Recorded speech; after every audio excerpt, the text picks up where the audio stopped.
सो इस वीडियो में we learn about terms related to angles कि कौन कौन सी टर्म्स यूज़ होती हैं when we talk about angles. So if you think about it कि जिससे किसी बंदे से अगर तुम पहले मिलते हो तो सबसे पहले क्या पूछते हो? नाम पूछते हो, राइट? क्यों? क्योंकि उस बंदे को रेफ़र करना आसान हो जाए। तो सिमिलरली अगर हम एंगल्स के बारे में पढ़ेंगे तो हमें पता होना चाहिए कि एंगल्स के डिफरेंट डिफरेंट अलग अलग चीज़ों को क्या क्या हम कहते हैं, सो दैट उनके बारे में बात करना आसान हो जाए। कोई भी नया टॉपिक जब हम शुरू करते हैं तो सबसे पहले हम उसके आसपास की टर्म्स और डेफिनेशंस पढ़ते हैं ताकि उसके बारे में पढ़ना आसान हो जाए, उसके बारे में आपस में बात करना आसान हो जाए, राइट? सो लेट्स सपोज ये हमारे पास दो लाइंस हैं, A B and X Y, okay, and these are intersecting at the point O.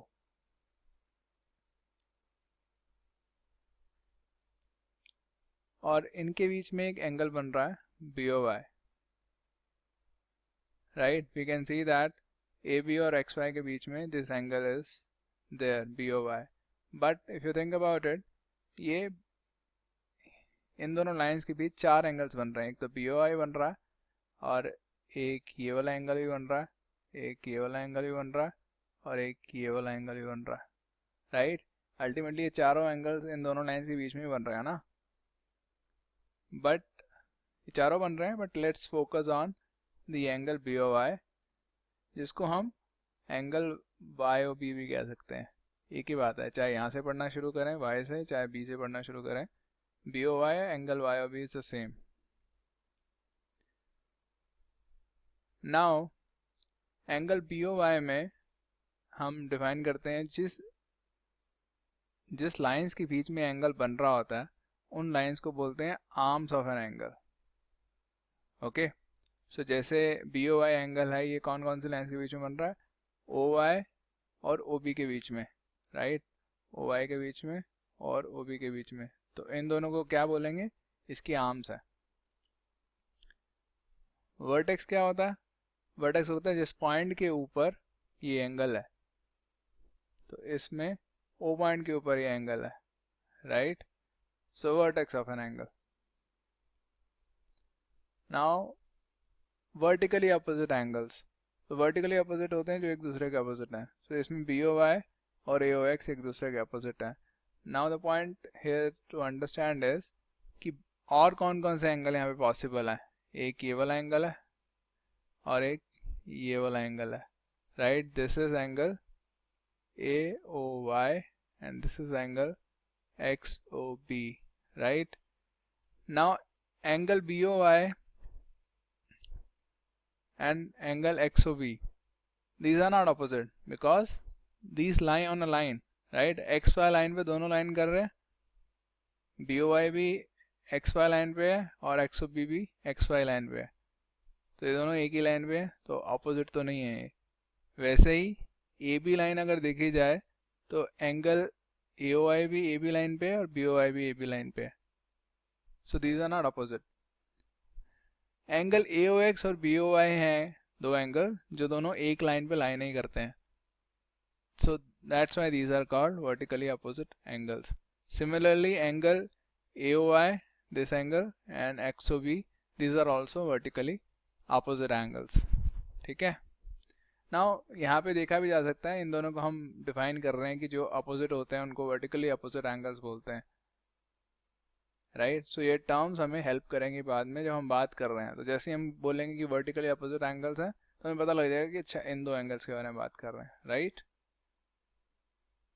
Now another term is adjacent angles. तो एडजेसेंट का वैसे मतलब क्या होता है? एडजेसेंट का मतलब होता है साथ वाला, बाजू वाला, राइट? तेरे एडजेसेंट कौन बैठा है, तो मतलब तेरा साथ कौन बैठा है या उसके एडजेसेंट क्या पड़ा हुआ, राइट? तो एडजेसेंट एंगल मीन्स साथ वाला एंगल। तो इसमें बी ओ वाई के साथ वाला एंगल कौन सा है? A O Y.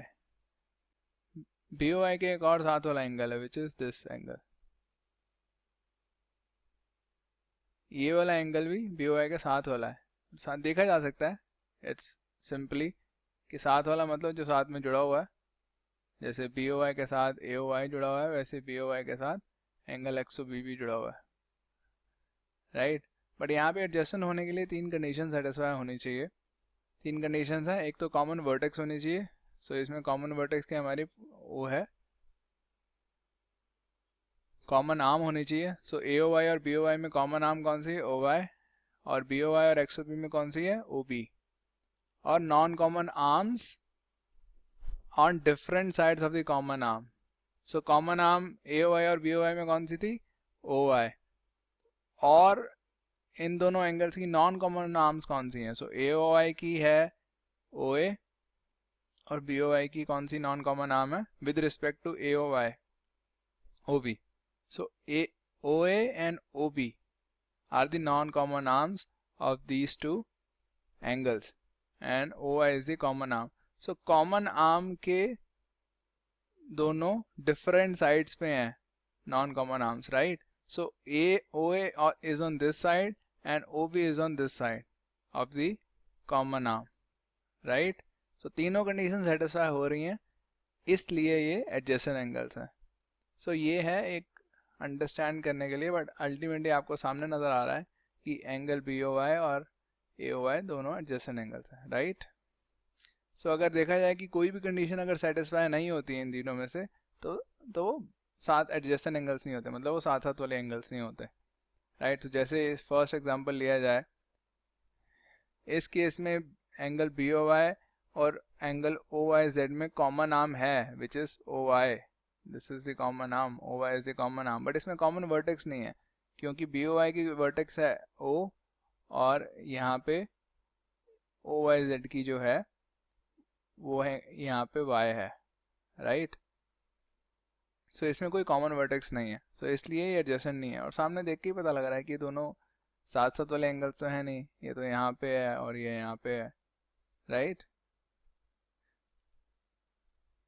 सो अगर सेकंड कंडीशन सेटिस्फाई ना हो, सो इस केस में एंगल AOZ में और एंगल BOY में कॉमन हमारी वर्टेक्स है O, सो कॉमन वर्टेक्स तो है बट यहाँ पे कॉमन आर्म नहीं है, राइट, तो एंगल BOY की आर्म्स कौन सी है, OI और OB, एंगल AOZ की कौन सी आर्म्स है, OZ एंड OA, सो दोनों की दोनों आर्म्स डिफरेंट डिफरेंट है, there is no common arm, so that's why these are not adjacent angles, वैसे भी देखने से ही पता लग रहा है, राइट, कि वो अलग जगह जा रहा है, वो यहाँ पे ख़त्म हो रहा है और वो यहाँ पे जा रहा है, सो ये दोनों इकट्ठे जुड़े नहीं हुए हैं किसी भी तरह से, राइट,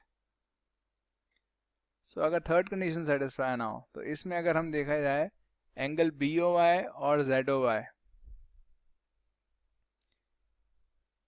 में कॉमन वर्टेक्स भी है विच इज़ O, और यहाँ पे कॉमन आर्म भी है, यहाँ पे कॉमन आर्म कौन सी है, OI, right, so OI is the common arm, so एक ZOY की कौन कौन सी आर्म्स है, OI एंड OZ, और BOY की कौन सी है, OY and OB, so OI इन दोनों की कॉमन आर्म है, right, so first two conditions are satisfied, but what about the third condition, third condition है non common arms are on different sides of the common arm, so इसमें non common arms कौन सी है, OZ this one and OB this one, but ये दोनों एक ही side पे हैं OI के, राइट, दोनों इसी साइड पे ही हैं, OZ और OB दोनों OI के एक ही साइड पे हैं, तो इसलिए थर्ड कंडीशन सेटिस्फाई नहीं हो पा रही है, इसलिए भी एडजेसेंट एंगल्स नहीं है, वैसे भी देखने से पता लग रहा है कि जो एंगल्स हैं एक के ऊपर एक चढ़ा हुआ है, राइट, कि BOI जो है ZOY एक तरह से इकट्ठे हो रहे हैं यहाँ पे, सो ये एडजेसेंट नहीं है, साथ साथ वाले नहीं है, right, now linear pair of angles, so linear का मतलब होता है जो एक लाइन में हो, ठीक है, पेयर का मतलब होता है टू, सो कोई भी दो एंगल्स जो एक लाइन कॉन्स्टिट्यूट करते हो, मतलब कोई भी दो एंगल जो मिला के एक लाइन पूरी बना देते हो, तो इसमें AOY और BOY जब हम मिला रहे हैं, ये हमारा BOY और ये हमारा AOY है, तो हमारी पूरी लाइन बन रही है, right, these are making a line, in other words these are making 180 degrees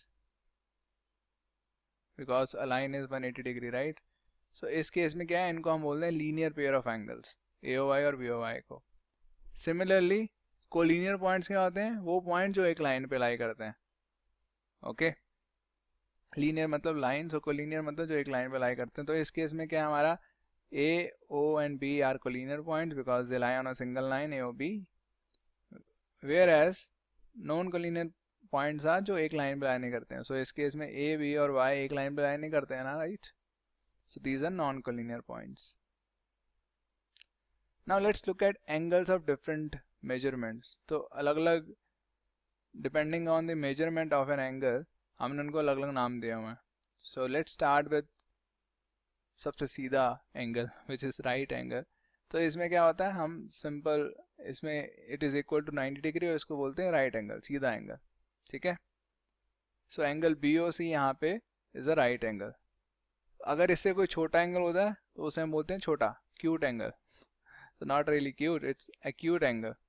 ठीक है, but you can remember it this way. तो इसको हम बोलते हैं acute angle which is less than 90 degree. और अगर 90 से बड़ा हो तो उसे बोलते हैं मोटा एंगल. नॉट रियली मोटा but obtuse angle which is close to obese. ठीक है, ओबीज का मतलब होता है मोटा, बट इसको हम ऑब्ट्यूज बोलते हैं. Remember that.